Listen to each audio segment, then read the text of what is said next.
నౌకర్ శివాలయం నుంచి ఈరోజు బయలుదేరామండి. ఉదయాన్నే హారతి చూసుకున్నామండి. హారతి చాలా బాగా జరిగిందండి. ఇక్కడ నౌకర్ నుంచి ఉత్తరకాశీ బయలుదేరామండి. ఉత్తరకాశీ ఊరు దర్శనం చేసుకొని చక్కగా స్నానాలు చేసుకొని గంగా స్నానం చేసుకొని నెక్స్ట్ ముందుకు బయలుదేరామండి. ఈరోజు రాత్రికి శివకావడి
ఈరోజు వాతావరణం పూర్తిగా ఎక్స్ట్రీమ్గా ఉందండి. ఉదయం నుంచి వర్షం పడేటట్టుగా ఉంది, ఎండ వచ్చేటట్లుగా ఉంది. ఏది ఏమైనా బయలుదేరామండి. సూర్యోదయం చూడండి ఎంత చక్కగా ఉందో, చాలా ఆహ్లాదంగా ఉందండి. చలిగా కూడా ఉంది. ఇక్కడ రోడ్డు వేస్తున్నారు. మా ఒంటి నిండా దుమ్మేనండి. ఉదయం పూట స్నానం చేసామనే కానీ ఈ సాగర్ గ్రామం వచ్చేసరికి ఆపోజిట్లోనే రోడ్డు అంటే ఒక బ్రిడ్జ్ అడ్డం వస్తుందండి. ఆ బ్రిడ్జ్ క్రాస్ చేసుకుంటే ఉత్తరకాశీ అంటే అదంతా ఉత్తరకాశీ కిందకే వస్తుందండి. పొలాలు ప్లస్ ఇళ్ళు అన్నీ కలిసి ఉన్నాయి. మొత్తం 5 కాశీలండి. కాశీ, గుత్తకాశీ, ఉత్తరకాశీ, టెన్కాశీ, ఇట్లా 5 కాశీలు ఉన్నాయండి. 5 కాశీల్లో మేము మొత్తం ఈ చార్ధామ్ యాత్ర ద్వారా 4 కాశీలు చూసుకోగలిగాము. మొత్తం ఇటు చూసిన గోధుమ తోటలేనండి.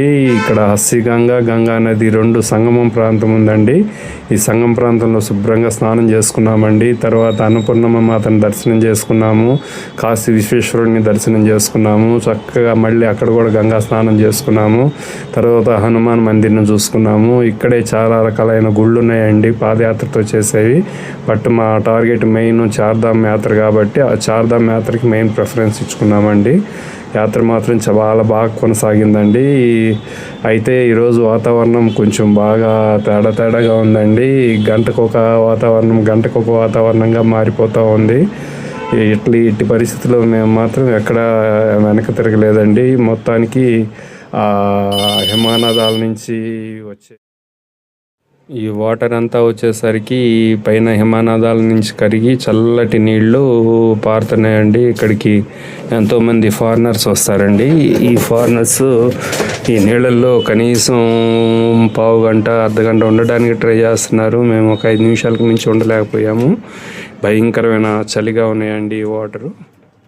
ఈ లెఫ్ట్ సైడ్ కొత్తగా టన్నెల్ వేస్తున్నారండి. ఈ టన్నెల్ వచ్చేసరికి ఉత్తరకాశీ నుంచి మీకు దగ్గర 5 నుంచి 30 కిలోమీటర్లు సేవ్ చేస్తుందండి. లారీలు బస్సులు ఇవన్నీ వెళ్ళడానికి కొత్తగా నిర్మాణం చేస్తున్నారు. ఇప్పుడు ఈ రైట్ సైడ్ ఈ బ్రిడ్జ్ దాటి మేము ఆ పక్కకి వెళ్తే మేము ఉత్తరకాశీలోకి ఎంటర్ అయినట్టేనండి.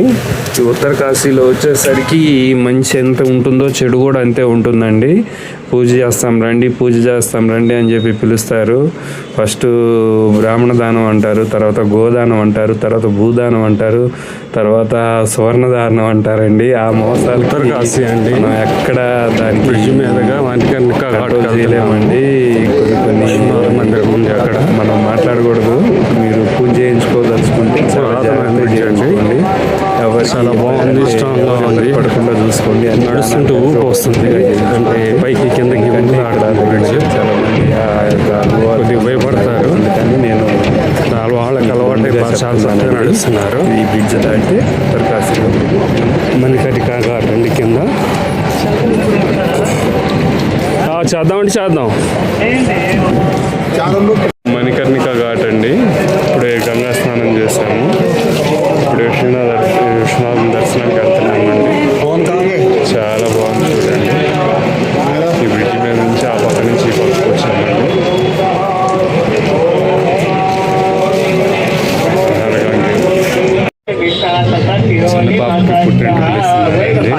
బ్లెస్సింగ్స్ కాబట్టి మన వైపు ఎక్కువ తిరుపతి తిరుమలలో ఇస్తామండి పుట్టింటికి. కానీ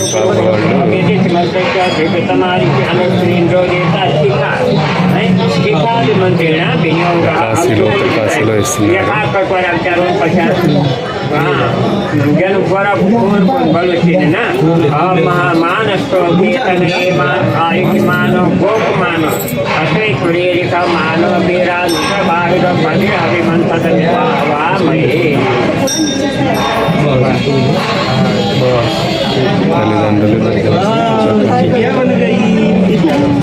गाय के बराबर खुरोक्ति नहीं सब नहीं होता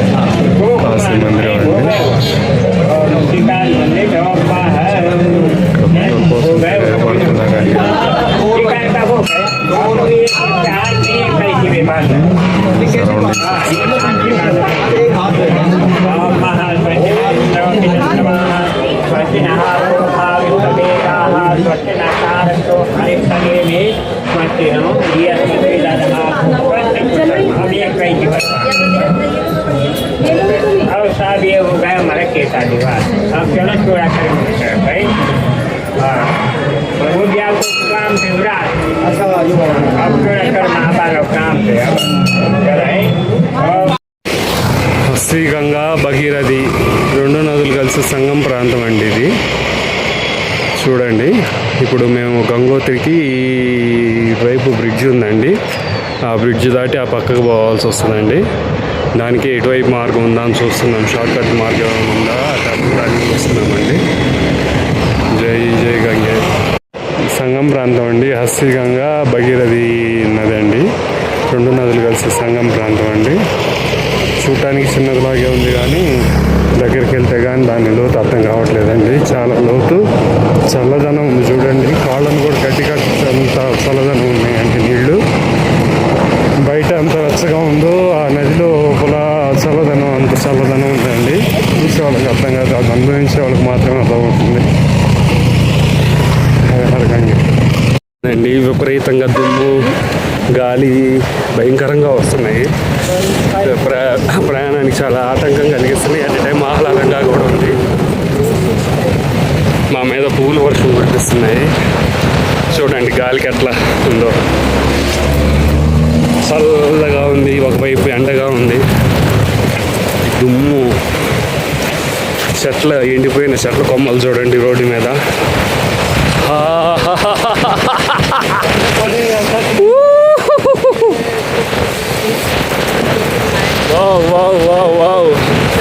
ఇది అనుభవించాలండి, చెప్తే అయ్యేది కాదండి, ఇది అనుభవించాల్సిందే.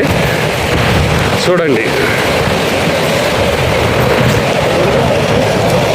ఎండిపోయిన కొమ్మలన్నీ రాలిపోతున్నాయి, వాతావరణం ఎట్లా ఉందో చూడండి.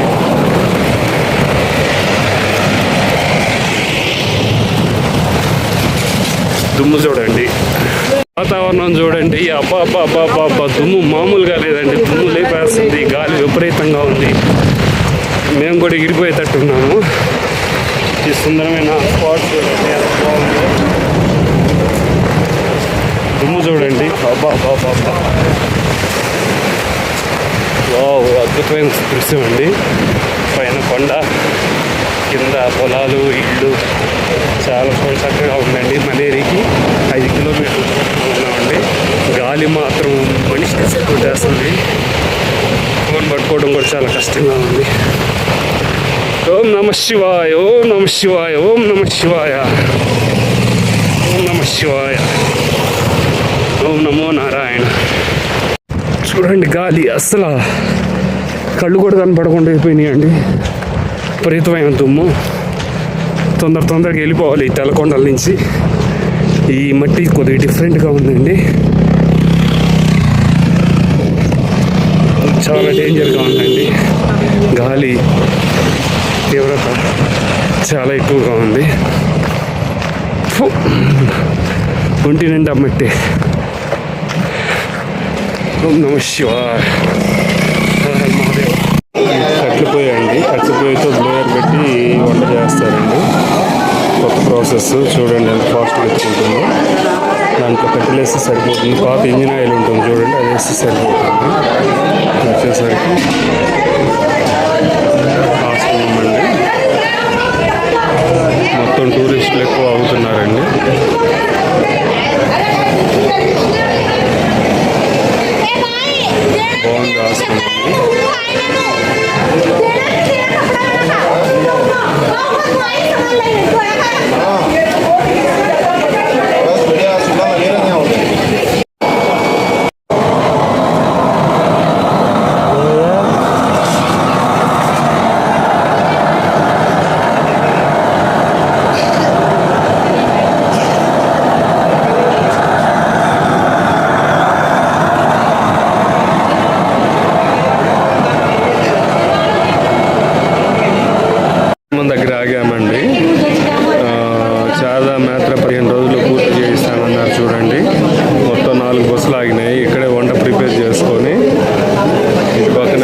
వేసుకొని ఇట్లా చాలా నరకంగా ఉంటుందండి. చాలా మాత్రం ఎప్పుడైనా కానీ